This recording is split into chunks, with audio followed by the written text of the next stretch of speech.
Jai Radha Madhava Kunda Bihari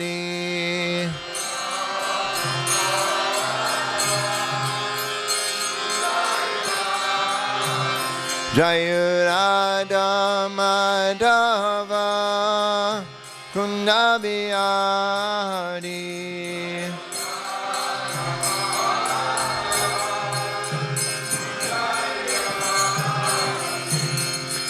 Gopi Jana Balava Girivardhari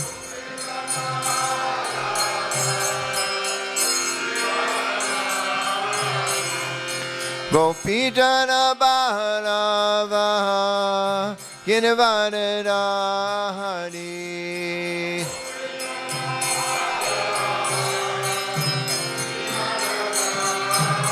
Yashodanandana Vrajajana Ranjana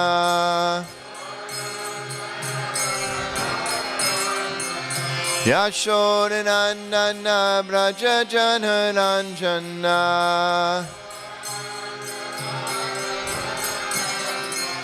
Yamuna Tira Vanachari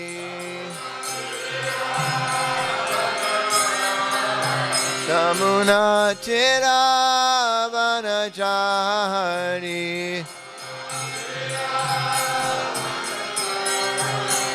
Jaya Radha Madhava Kunda Bihari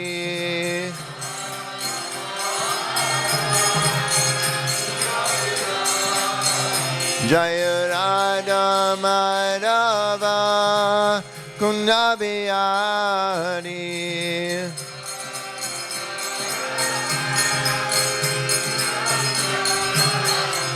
Gopi Jana Balava Girivardhari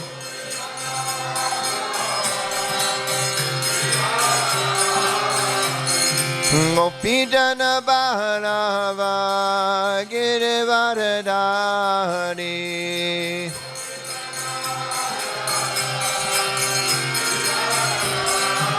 Yashodanandana Vrajajana Ranjana Yashodanandana Vrajajana Ranjana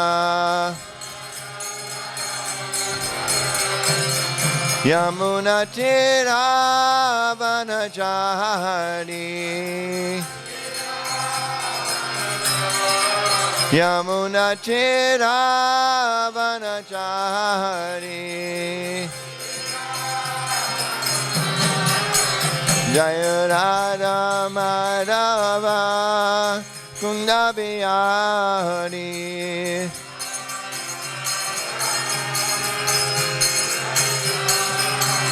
Jaya Radha Madhava Kunda Bihari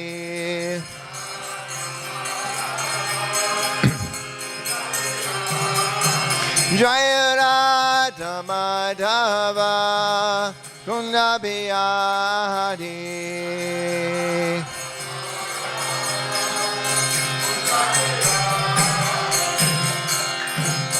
Jai Om Vishnupad Paramahamsa Parivrajakacharya Asto Tarasada Sriman His Divine Grace A.C. Bhaktivedanta Swami Srila Prabhupada Ki Jai Jai Om Vishnupad Paramahamsa Parivrajakacharya Asto Tarasada Sriman His Divine Grace Srila Bhaktisiddhanta Saraswati Goswami Maharaj Prabhupada Ki Jai Ananta Koti Vaishnavanindi Ki Jai ISKCON BBT Founder Acharya Srila Prabhupada Ki Jai Samaveda Bhaktivedanta Ki Jai Gaura Premanandi.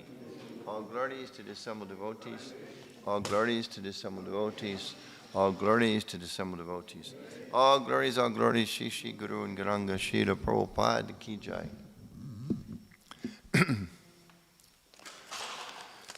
Om Namo Bhagavate Vasudevaya.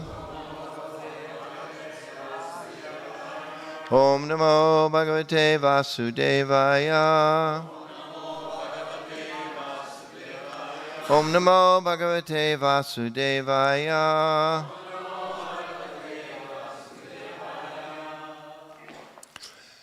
So today we're giving us a choice of verses, so we're going to read a verse well known to many. Canto 1, Chapter 2, text 6, Divinity and Divine Service. Is there a translation or no translation, or in the back? In America, you tell people go to the back. They don't like that. Go to the back. We have a long history of people being told go to the back. That's usually when the revolution starts. When you tell them, right, Radhika, go to the back. No. We fight for that. Okay. But there's nobody in the back, so that means everybody speaks English, huh? It's okay? English is okay? Okay.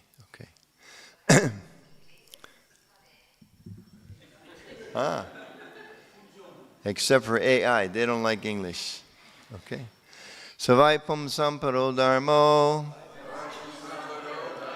yato bhakti adhoksaje aituki apriti hata yayatma suprasiddhati Savaipam samparo dharmo yato bhakti ahaiksati ahaituki apritihata yayatma suprasiddhati Savaipam samparo dharmo yato bhakti adhoksaje ahaituki apratihata yayatma suprasiddhati.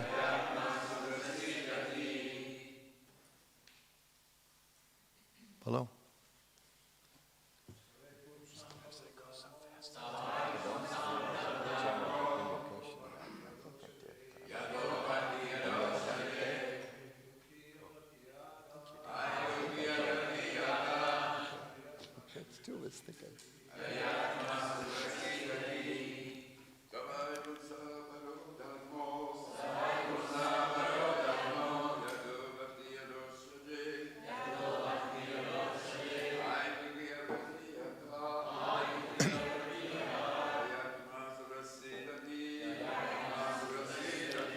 Vaishnavis? Ladies?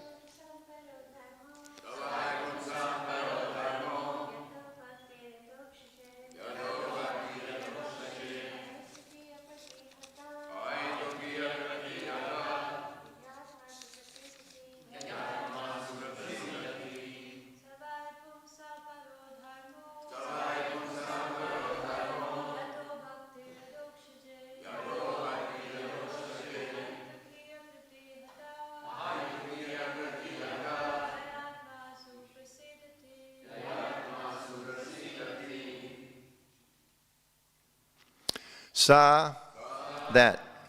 Vai, certainly. Pumsam, for mankind. Para, sublime. Dharma, occupation. Yata, by which. Bhakti, devotional service. Adhokshaje, unto the transcendence. Haituki, causeless. Apratihata, unbroken. Yaya, by which. Atma, the self. Suprasiddhati, completely satisfied. Translation and purport by His Divine Grace A.C. Bhaktivedanta Swami Srila Prabhupada Ki. The supreme occupation dharma for all humanity is that by which men and women can attain to loving devotional service unto the transcendent Lord. Such devotional service must be unmotivated and uninterrupted to completely satisfy the self. The supreme occupation, dharma, for all humanity is that by which men can attain to loving devotional service unto the transcendent Lord. Such devotional service must be unmotivated and uninterrupted to completely satisfy the self. Purport. In this statement, Sri Sutta Goswami answers the first question of the sages of Naimisharanya. The sages asked him to summarize the whole range of revealed scriptures and present the most essential part, so that fallen people or the people in general might easily take it up. The Vedas prescribe two different types of occupation for the human being. One is called the Pavriti Marg, or the path of sense enjoyment, and the other is called Nivriti Marg, or the path of renunciation.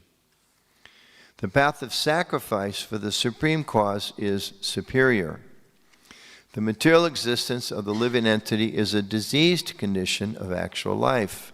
Actual life is spiritual existence, or Brahma Bhuta existence, where life is eternal, blissful, and full of knowledge. Material existence is temporary, illusory, and full of miseries. There is no happiness at all. There is just a futile attempt to get rid of the miseries, and temporary cessation of misery is falsely called happiness. Therefore, the path of progressive material enjoyment, which is temporary, miserable, and illusory, is inferior. But devotional service to the Supreme Lord, which leads one to eternal, blissful, and all-cognizant life, is called the superior quality of occupation. This is sometimes polluted when mixed with the inferior quality. For example, adoption of devotional service for material gain is certainly an obstruction to the progressive path of renunciation. Renunciation, or abnegation for ultimate good, is certainly a better occupation than enjoyment in the diseased condition of life. Such enjoyment only aggravates the symptoms of disease and increases its duration. Therefore, devotional service to the Lord must be pure in quality, that is, without the least desire for material enjoyment. One should, therefore, accept the superior quality of occupation in the form of the devotional service to the Lord, without any tinge of unnecessary desire, fruit of action, and philosophical speculation. This alone can lead to perpetual solace in His service. We have purposefully denoted dharma as occupation because the root meaning of the word dharma is, quote, that which sustains one's existence, end quote. A living being's sustenance of existence is to coordinate his activities with his eternal relation with the Supreme Lord Krishna. Krishna is the central pivot of living beings, and He is the all-attractive living entity or eternal form amongst all other living beings or eternal forms. Each and every living being has his eternal form in the spiritual existence, and Krishna is the eternal attraction for all of them. Krishna is the complete whole, and everything else is His part and parcel. The relation is one of the servant and the served. It is transcendental and is completely distinct from our experience in material existence. This relation of servant and the served is the most congenial form of intimacy. One can realize it as devotional service progresses. Everyone should engage himself in that transcendental, loving service of the Lord, even in the present conditional state of material existence. That will gradually give one the clue to actual life and please Him to complete satisfaction. All glory to the temple president who personally went and got water, because otherwise I was giving proof that this world is illusory, temporary, full of miseries, and there's only a futile attempt to get rid of the miseries, because I was asking so many people, bring me water, but somehow He understood my request. Thank you very much, Parabhakti Prabhu. Om Gyanatamiyanna Shajanan Anjana Shalakaya Chakshu Uminitamena Tasmai Shri Gurave Namaha Shri Titanimanobishtam Stapitamena Bhutale Svayam Rupa Kadamayam Dadati Swapadantikam Jai Shri Krishna Chaitanya Prabhu Nityananda Shri Advaita Gadadhar Shivasadi Gaur Bhaktivedanta Hare Krishna Krishna Krishna Hare Hare Hare Rama Rama Rama Hare Hare. So it's nice to be back here in Firenze and have the Association of All Devotees. Just looking around the room, seeing so many auspicious faces, I feel purified and happy and inspired. So thank you for giving me the chance to speak for my own purification. Thank you for hosting us, Bhakti Prabhu and all the devotees of Villa Vrindavan, for the Communications Conference for the next few days, in 2026 Communications Conference. And my thanks to all of the devotees for giving your lives to serving Lord Krishna. It's not easy. We know that. It's not easy. But we also know that without your association, without the association of Vaishnavas, we all would be lost.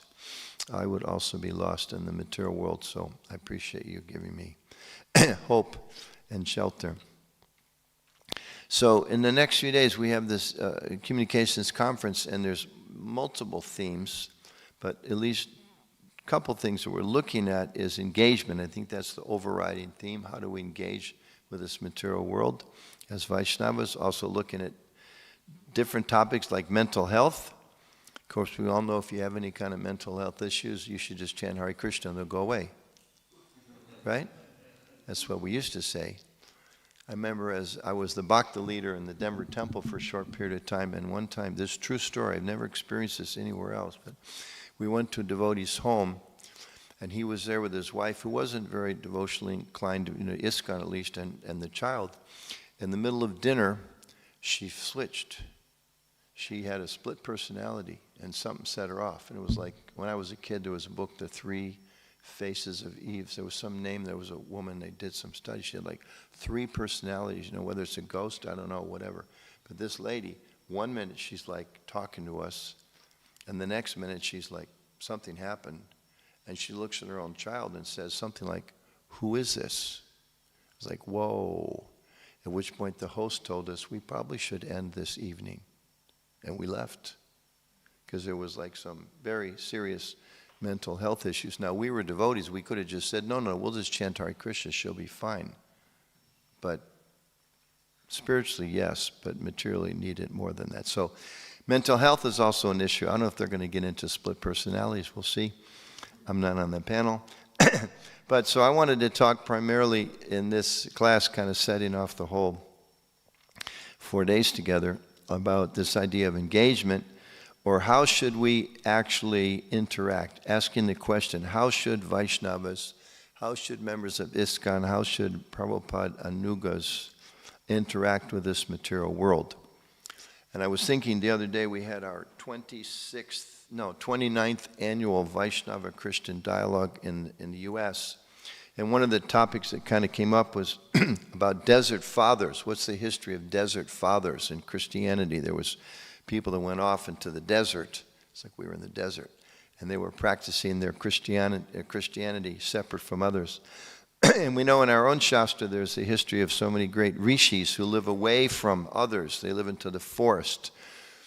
When the Pandavas went into the forest, they met many rishis there that were living in their separate camps. Or when Ram went into the forest, there were many rishis who were living there. So this idea of renunciation of the world, not engaging with the world, is definitely a powerful theme in Western religious traditions and the Vaishnava tradition. Certainly in the Buddhist tradition, the idea of renunciation is very, very strong, at least in some strains of Buddhism. And in ISKCON, we can see ourselves. We definitely have a very great appreciation and reverence for renunciation. Somebody's in India, look, someone wears saffron is like, wow, special respect. And in ISKCON, if somebody's a brahmachari, somebody moves in the temple, been here for 3 days, they put on a saffron, like, whoa, saffron, whoa, watch out, careful, sadhu, sadhu. And of course, one becomes a sannyasi, that's like very special. Even to the point which we've seen, again, communications-wise, I'm not going to get into this, where sometimes somebody puts on saffron, and then we put on blinders. Well, they have saffron, they can't do anything wrong. But actually, when they put on saffron, everybody should be looking at you to make sure you don't do anything wrong. We should make sure we don't do anything wrong. So renunciation Certainly it's the key to spiritual life. Like we're talking about engagement, but looking at the other side first, renunciation is the key to spiritual life. In the conclusion of Bhagavad Gita 1866, Krishna says, Sarva Dharma Prityagyā, give up all of these different occupations and just surrender to me.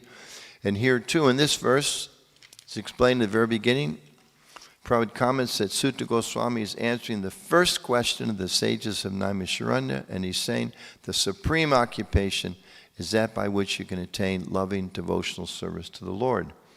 So if that's the supreme occupation, to please the Lord, it can certainly lead to the sense that, it is, Prabhupada's talk pavriti marg, navriti marg, the lesser sense engagement is to be engaged with the material world. There's clear demarcation, higher and lower, which can lead us to think that any engagement with anything material is lower. That seems to be kind of the natural conclusion. So anything that deals with this material world, anything that deals with the body, it's lower. Relationships, it's lower. They're not important. Concern for others, it's lower. It's Maya. Shouldn't have anything to do with it. I remember years ago, and I've seen him change, same person, but I remember 30 years ago being with a devotee who was like very super committed, very successful book distributor, and I was on an airplane with him, and I was shocked at how disrespectful he was to the flight attendant. And I was thinking, you're all day long in the airports back in those days selling people books about Krishna, and here you're in an airport, and you're treating this person like they're your servant. You know, it was like, he didn't even look at him like, I want water. You know, I don't think he snapped his fingers, but it was like, more water, more than. I was thinking, I was like really amazed. I remember I talked to him, and afterwards he was like, oh yeah, you're right. Because all day long he's out there teaching people, you're not the body, you're a spirit soul, you're a servant of Krishna.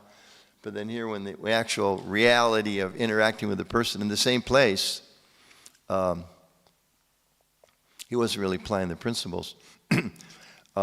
This year also at the same Vaishnava Christian dialogue, one of the participants, Vaishnava scholar, raised the point. He was saying that I would like to have you all think about this idea that the Christians in the group perhaps can learn from the Vaishnavas about how compassion should be given to other species of life. You're not really very good at that. And then he said, and the Vaishnavas perhaps need to learn from the Christians about the need to be compassionate to other human beings. He was very serious. Very serious. If you think about it, it's, we're not so good at it. And you think historically, and I know some of you haven't been around in ISKCON that many decades, and fortunately I think it was decades ago, but we believe in cyclical time, right? So historically, and I think cyclically it's probably still there in some places, I remember I was a brahmachari for about 10 years, and every once in a while you would hear a rumor. Did you hear who fell down? No. Who's he going to marry? Falling down meant getting married. When I was a brahmachari, the very first wedding in the temple that I did not attend, the wedding was in the temple room on that side of the hall, and we were in the little room where the brahmachari sat reading the pastimes of Haridas Thakur. Just so the vibes coming through the wall didn't affect us or something. Because anything spiritual means renunciation, and anything that's lesser than that means you're engaging with the material world. So it led to this kind of a sense that, obviously brahmacharya is higher, grihastha is lower, which can lead to a culture of not caring about or certainly engaging with anything that seems to be material. Jai Shri Shri Radha VRAJASUNDARA Ki Jai.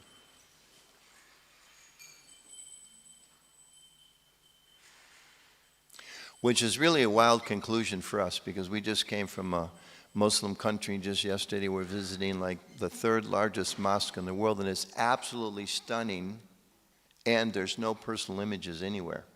So when you're hearing about people in our tradition sometimes can think that material things and relationships and people don't matter, and then the altar opens like, whoa, You got a lot of people up there. You know, that says something to us about our tradition. So it can lead to the sense, you know, family is material. I don't want to deal with it. Children, you know, it's a material thing. I don't really want to deal with it, or as much as maybe some may think. And we've certainly seen, and when we're feeling the effect of it today, I don't know about Europe, but in North America, the next generation of leaders, they're not there. We're missing the 50-year-olds. It's like, where's the 50-year-olds? They're not there. The 70-year-olds are all there, and they're hanging in there till the day they die. Some of them are literally dying in office. You know, the whole idea of the kings giving up and all that, well, that's not happening in this country. They're hanging in there. Where's the 50? We've got 30-year-olds, we've got 40-year-olds. Where's the 50-year-olds? Well, we didn't take care of them, and they left. Most of them, they left. Not all, but most of them. A lot of them left. It's a challenge for us.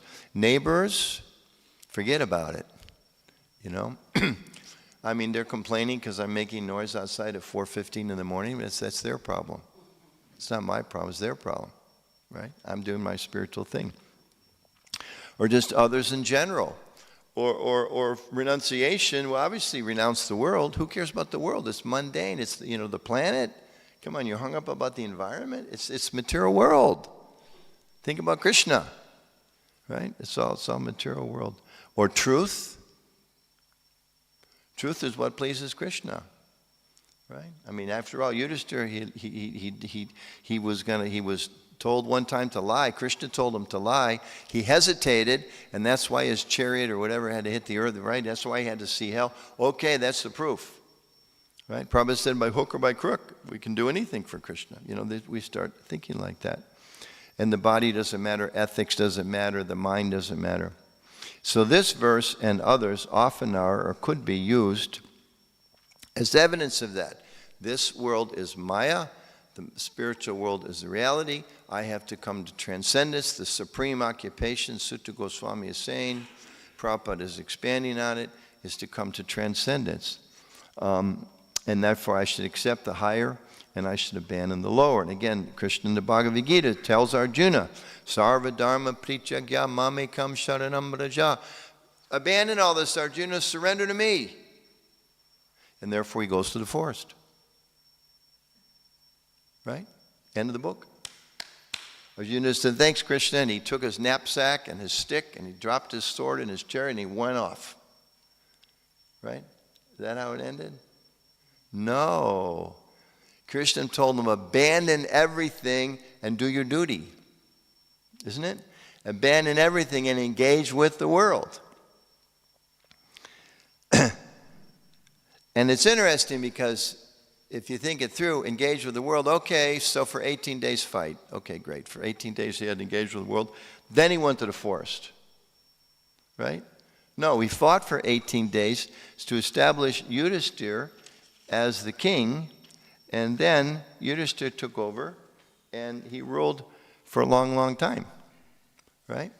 In fact, in later section of the Bhagavatam, which is coming up a few chapters after this, Yudhishthira meets with grandfather Bhishma, and he asks him how to renounce, right? Is that what he asked him? The whole chapter about how to renounce? No. How do I be a good king? Primarily, right? How do I deal with this? How do I deal with that? How do I engage with this world? I just had to engage with this world in a horrible way. There was this terrible civil war. Now the second part, that was over in 18 days. But then for years, he has to rule. Not just Yudhishthira, the whole Bhagavatam is full of, Parikshit Maharaj, Bharat Maharaj, Lord Ramchandra himself, all concerned about how do I deal with the world. The ultimate philosophy is always there. Yeah, you got to give it all up. But how do I deal with the world? How do I engage with the world? And how can I be concerned? I am concerned. How can I best take care of the welfare of the people? So this spirit of care is very essential to these great Vaishnavacharyas. We read about, they were concerned about, is there sufficient rain for the people? Are there sufficient grains for the people? They would go out and circle around the kingdom and make sure everybody's peaceful? Are there thieves? Are the women protected? Are the children protected? This is very concern for them. Okay, so we might think, all right, yeah, that's the Kshatriyas. That's not for me. This is 21st century ISKCON. We're all about renunciation. So it's nice to know what those kings did, a little ancient history. It's good, it's very appropriate, but it's not actually of interest for me. So then we have to look to the example. How do we do it in this day and age? Well, we can say, well, okay, if Parikshit Maharaj's example and Yudhisthira and all these great sages are there, great saintly kings, but I'm not a king, and this is, centuries later, maybe millennia later, maybe millions of years later. How do we, gee whiz, what do we do? Well, we've got Prabhupada. Great, there he is. He's got saffron on. Haribo. Renounce. Isn't it? That's what Prabhupada did, renounce. So we have to see, well, okay, but he renounced, but how did he do it? And he certainly taught us to surrender to Krishna. It was his purport we just read, beautiful purport. Prabhupada taught you have to renounce the material world. And by the way, here's how to take care of your... Does that mean time's up? No. And by the way, here's how to fix your toothache. Right? The middle of his letter, by the way, that toothache you're having, here's how to deal with it. By the way, somebody needs to get married. Okay, well, maybe he could marry her, or she can marry him, and we can do that. And, there's nobody that knows how to do the marriage. Okay, well, I guess I'll do the marriage. I'm a sannyasi. Sannyasis don't do marriages. Sannyasis don't go to marriages. Sannyasis don't perform marriages. Sannyasis don't arrange marriages. Prabhupada performed marriages. Prabhupada arranged marriages. Prabhupada went to marriages. Prabhupada told them how to set up the fire. Prabhupada did the fire. Prabhupada did all of that. So what a contradiction that is. It's an amazing contradiction, actually. So Prabhupada is teaching us how to renounce, but not always. And how to renounce, but in what ways? What does it mean to renounce for Vaishnavas? What does it mean to renounce the world? What does it mean to be engaged in the world? Where do you find that balance? In the same Vaishnava Christian dialogue that we've just had, in the earlier years, I think year 3 and 4, we did it 2 years in a row because there was so much to talk about. The topic was, from a Christian perspective and from a Vaishnava perspective, the topic was spirit in the world, affirmation, renunciation. Like, how do you got to grapple with it. You're supposed to renounce the world or affirm the world. Like in the Christian tradition, right, it says you should honor your father and mother. That's, I think, one of the 10 commandments, if honor, right? But then there's at least one story. Somebody came to Jesus and said, I want to follow, but I have to go bury my father. He said, then you're not worthy of me. It's like an example in their tradition. So it's also very, very telling issue in our tradition. How do we deal with this spirit in the world, affirmation, renunciation? So, some thoughts. What's the solution to the question? Well, thank you for coming to the conference. Enjoy yourself the next few days, because that's what we're going to talk about. That's about the solution. But just some thoughts that I had. Bhagavad Gita 10:8, the Lord says, I'm the source of all spiritual and material worlds. Not that whatever is spiritual is connected to him, whatever is quote-unquote material is not connected with him, therefore we don't care about it. Because we're Vaishnavas, we're supposed to care about everything that's connected to Krishna, right? That's our philosophy. But the material world and the spiritual world are both connected to Krishna. In the Ishopanishad, the Lord says everything, it describes it, everything animate or inanimate is owned and controlled by the Lord. Not everything animate only, also inanimate things. The rocks are also owned by the Lord. We miss, just like in Italy, they love to paint on the rocks, right? Like on the train. You try to look at the beauty of the rocks, but they like to paint all their graffiti all over the rocks. I don't know what they're saying. They're probably all saying, glorify the Lord. Krishna ki jai, Allah ki jai, Jesus ki jai. That's probably what they say in Italian. I don't think so. But if you understand these rocks, they're also Krishna. They're the energy of Krishna. I should honor the rocks. I should honor the trees, of course, are animate, but from a materialistic perspective, only humanity often is important. But everything is within the universe, animate or inanimate, is owned and controlled by the Lord. Therefore, one should only accept what is necessary for oneself, which generally we tend to think in terms of consuming. Right? I should only accept those amount of clothes that I need. I should only accept the amount of food that I need. But in other ways, we also consume the material energy. We use the material energy. So am I using more than actually is meant for me? Because if it's connected to Krishna, it's all sacred. And for Vaishnavas in particular, we understand that chanting is the essence of our spiritual practice. Like the Catholics, it seems, the idea of communion is the essence for them. It's kind of the perfection. If any of you have ever visited the Mormon temples, they have an idea generally you can't go in, but when they refurbish or whatever, they let non-members enter, so you can go in and take a tour, and you kind of work your way up and up and up and up, and you get to the top level. I won't tell you what it feels like when you get to the top level. You have to go yourself. To me, it kind of resembled a Marriott hotel lobby. There's no deities up there. There's no pictures up there. There's not even windows up there. And you don't say anything up there. You just sit for a few minutes and then you leave. Anyway, I don't know why, but that's their idea. But for us, what's the essence for us? In this age at least, what's the essence? What did you say? Chanting, thank you very much.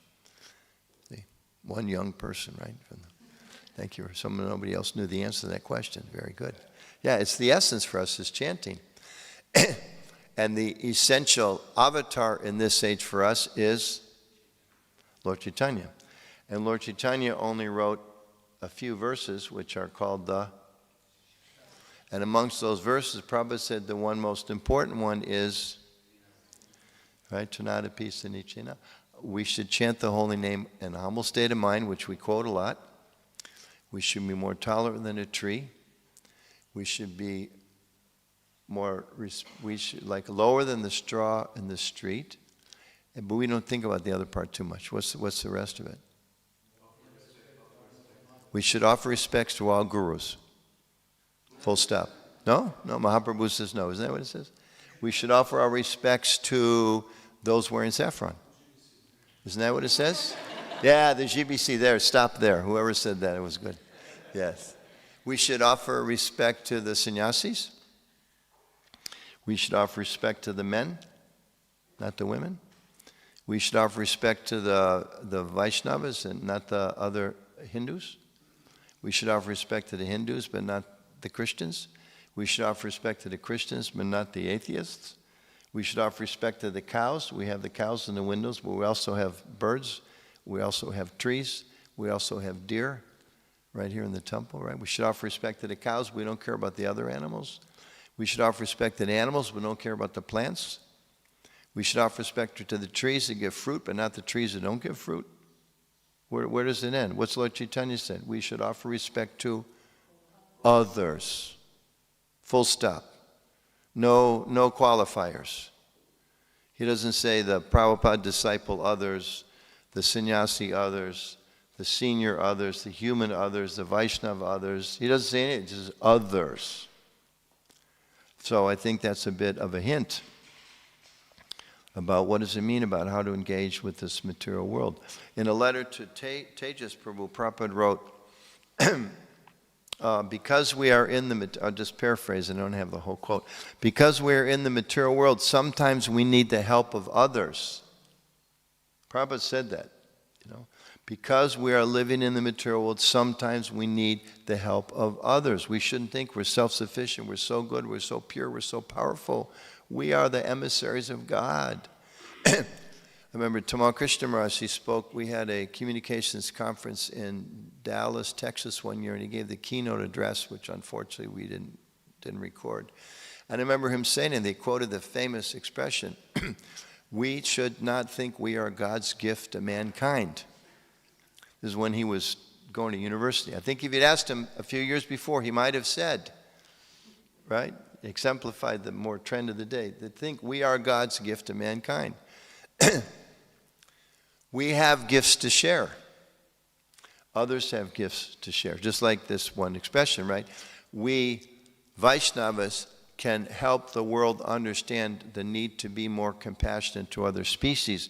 We are not the best at being compassionate to the humans. We're not even the best at being compassionate to ourselves. We're pretty bad about it, actually, in many ways.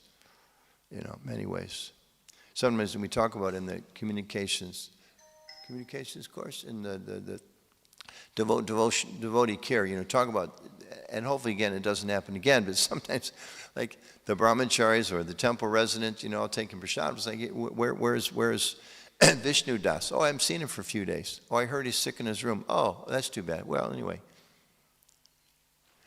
Why are we going to see? We had to talk about things like that because we got service to do. I was remembering this morning as a Sankirtan devotee hearing this story about, I think it was in Los Angeles, devotees, there was some place you had to go to get water to drink or something, and there were devotees lined up. And there was a Mataji with her kids, and the Sankirtan devotees were also there. And they asked her, can we go ahead because we're going on Sankirtan?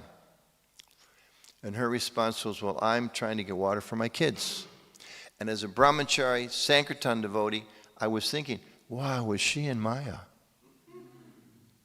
And I was thinking this morning, wow, as a brahmachari Sankirtan devotee, was I in Maya? Because who am I to think my water, so that I can do my preaching, is more important for her to do her care for her?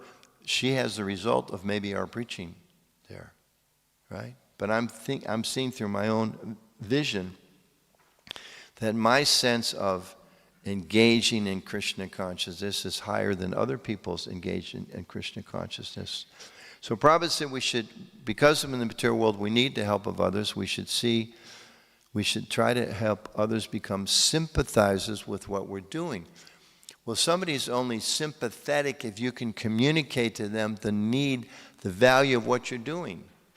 If you don't speak the same language, maybe even not verbally, but through sign, you have to be able to communicate the shared need, the shared goal. Like Prabhupada describes, if there's a fire in the house, he gives this example as the urgency of spiritual life. If there's a fire, even if you don't speak the same language, somehow you communicate that there's a fire. So if you're going to help people be sympathetic to our movement, we need to help them understand the value of what we're doing, which means we need to communicate in a way they're going to appreciate it. And they're not going to appreciate it if we don't understand how to engage with the world in such a way that they value what we're doing. It's not going to work. It is, again, another contradiction. We all know that we live in the age of what? Quarrel and hypocrisy. I think you could say we live in the age of terrorism. Actually, we don't just live in quarrel. Quarrel and hypocrisy you get over in a few hours, right? We live in the age of terrorism. And if you think about it so much, like we were discussing, Radhika, Raman, and Rukmini and I were together for the last few days. And Radhika was commenting yesterday about how some of the perhaps the most beautiful things in the world in terms of art, in terms of architecture, in terms of song, in terms of poetry, are from religion. No question about it. The most beautiful artwork, the most beautiful architecture is phenomenal, inspired by devotion to God. And if we're honest, the most horrific, terrible, horrendous things in history are caused by religion. Both. The worst abuse of people, the worst destruction of civilizations, the whole, right? We love the Pope. But historically, crusades came from the Pope. Not just Catholics, everybody on all sides. It happens. It's very easy to go from being religiously devout to becoming, in a negative sense of the word, a fundamentalist, one who focuses on the fundamentals without understanding the purpose of them. The ritual without the bhakti. The external practices without understanding how is this supposed to transform me. So go from devout religious person to a fundamentalist. and then to become a fanatic, which becomes my way is the way, your way, there's no benefit in that. And then to go from that to become an extremist, anything, whatever it takes to push forward my perspective. And from that, terrorist. Because at the point you get to, we just kill people, we destroy things. We're in charge in Afghanistan, and because it's not the true manifestation of God, we blow up thousands of years old huge statues of the Buddha because it's bad. We use our guns and our rifles and our terror. We patrol the streets and make sure women are covered properly. Who knows what's going on behind the scenes in private, but publicly we display our devotion like that. So, again, we looked at an example of Srila Prabhupada. There's me and my foolish conception of, okay, who should get the water? But we have the letter from Prabhupada who wrote to one Mataji and said, for you, your deity worship is your care for your children. That is your deity worship. And in his eyes, we say, well, Prabhupada just said that, just like Ravinda Swarup says, when he became a devotee, he was in a PhD program, and he was wondering, should I continue to engage or should I renounce? I don't know if he used those words or not. Should I continue to do my studies or quit? And he said everybody he talked to told him quit, except one person, Prabhupada. Prabhupada told him, no, you have to continue. You should get your degree. You should finish. Because Prabhupada had that vision of everything can be used in Krishna service. So, at the fourth reference, just because it was a couple weeks ago, when we had our recent Vaishnava Christian dialogue, Rukmini led the section. The second day we had like some prayers, some Christian prayers and some Vaishnava prayers. And she read something from Bhaktivinoda Thakur. I don't think too many of us are so familiar with. Maybe some of you know the Bengali. But the prayer or the song begins with, and I think even the title is, why do you continue to hate people who worship differently from you? It's a whole song. Why do you continue? Why some people bow down this way, some people bow down that way, some people call on the name of God this way, some people call on the name of God that way. Bhaktivinoda Thakur, not, Mother Teresa, God bless her, or, the Pope, or some Protestant leader, or some Muslim leader, or some Hindu leader, Swami somebody. No, our Bhaktivinoda Thakur wrote, why do you continue to hate others who worship differently from you? So within this concept of engagement, this idea that, okay, the terror that surrounds the world, it's sectarianism gone to such an extreme. Devotion becomes fundamentalism, becomes fanaticism, becomes extremism, becomes terrorism. So much of that going on in the world. So as a community, certainly that's a danger that almost everybody in the world would say they want to avoid. But as a community, is there anything, where's the spectrum? And to what extent within Vaishnavism, when we talk about renunciation of the world and the supreme occupation, to what extent should we be asking, well, how do I achieve that supreme occupation? Is it necessarily through simple renunciation? Is it renouncing the externals, or is it renouncing the spirit of enjoyment, which is, I think, what Prabhupada, if we read carefully, it's what Prabhupada's talking about. It's renouncing the spirit of enjoyment. The externals that we practice are helpful if they soften our heart, if they help us see Krishna everywhere, if they help us learn to devote whatever we have to Krishna. But otherwise, if we allow ourselves to get hung up in the externals, I bow down in this way. Why? We should ask, why do I bow down in that way? So I can become humble. Do I bow down in that way so I can be proud? Oh, I bow down in this way. My way is the right way. Your way is the wrong way. I'm better than you are? Excuse me, we missed it. And there's a lot of folks out there that think like that. And we have to make sure there's a lot of folks in here that don't think like that, and that I'm not one of them, that I don't think like that. That's my responsibility. So a few thoughts for us on our conference on engagement. How do we engage with the world? How do we do that when the Shastra says we have to, the supreme occupation is Krishna, But we're going to talk about how to engage with the world. What does that mean? How do we do that? And a few thoughts to get us going. Enjoy the conference. Renounce the conference. Okay. Questions? We have 5 minutes according to this clock. Yes, Radhikiraman Prabhu. Thank you for that very thoughtful class. There was a sentence in the purport where Prabhupada says something like devotional service should never be used for material gain. If we think about not renouncing but engaging with the world, then engaging with the world as a spiritualist can bring much power, wealth, honor. All those nasty things. And so then how do you engage with the world while not doing what Prabhupada warned against, which is to use that for material gain? Thus goes the future of all religious communities. Do you continue to see it's the blessing of God, and let me remain simple and simple, internally and externally? Or do I see it as the blessing of God because of my unique person, powers, community, and I become misled by that? The hope you were describing yesterday, I'd often struggle with this. Whatever the terms are in Sanskrit, that material energy, I think Prabhupada used the term, there's the throwing and then there's the covering aspects. Radhikiraman was explaining yesterday that often it's described as there is the covering and the kicking. That made sense to me. That was easier. Because I experienced, the material energy is covering me like, wow, this is such a nice place. Kick, kick, kick.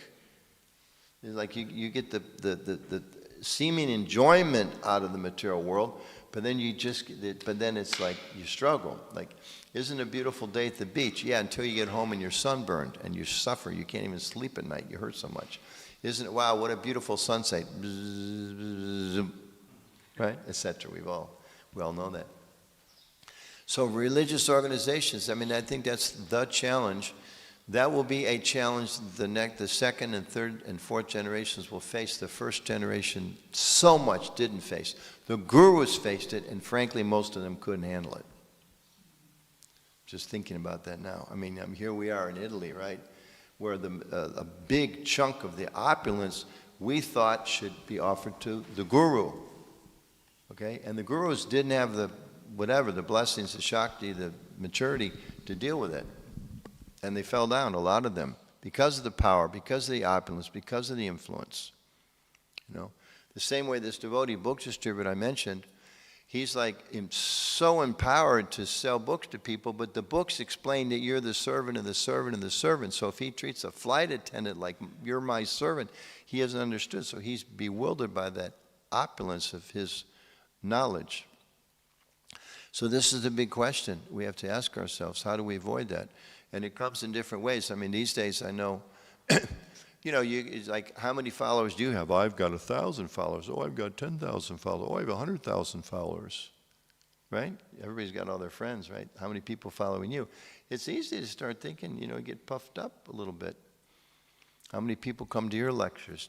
2 or 2,000 or 20,000 or 200,000? How much marble do you have in your temple? How many millions did you spend on your new temple compared to our? Oh, you only spent 14 million. Our temple cost 16 million. It's easy to start thinking like that. And as soon as we do, we're on the path down. Down, down, down, down, down. That's the end. It's finished. We become one other religious community in the history of religious communities. They got proud, they got wealthy, they got successful. The very first generation, we did not have problems with, too much prestige. No millionaires were inviting us to their daughters' weddings. What to speak of billionaires? Nobody wanted to build a house next to the Hare Krishna temple. Property values did not go up when we came into town, except in a couple places, right? Kings and political leaders, they did not want to have us at their events. But these days, it's like, whoa, well, I'd love to come to your daughter's wedding, Mr. Vice President, but actually I'm invited to the president's home for breakfast that day. You see? Now, if you're thinking, for Krishna, where should I go? For Krishna, how should I serve? For Krishna, how do I utilize this opportunity? But then we're protected. But if we start thinking this is something special, opportunity that I deserve, that I earned, like probably, one day he's in a millionaire's home, the next day he's just whatever we could offer him. So we have to be prepared for that, because it's the history of a lot of religious communities that people in this room, including me, left because it was too superficial.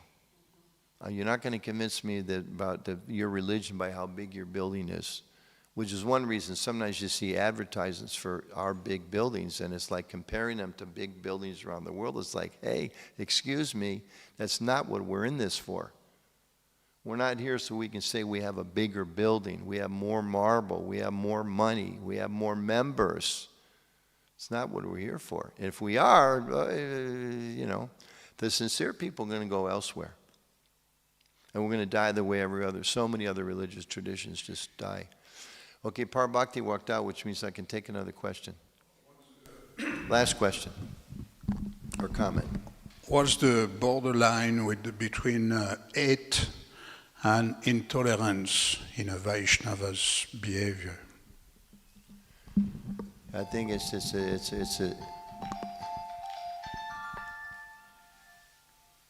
that one went longer. That means I do have to quit.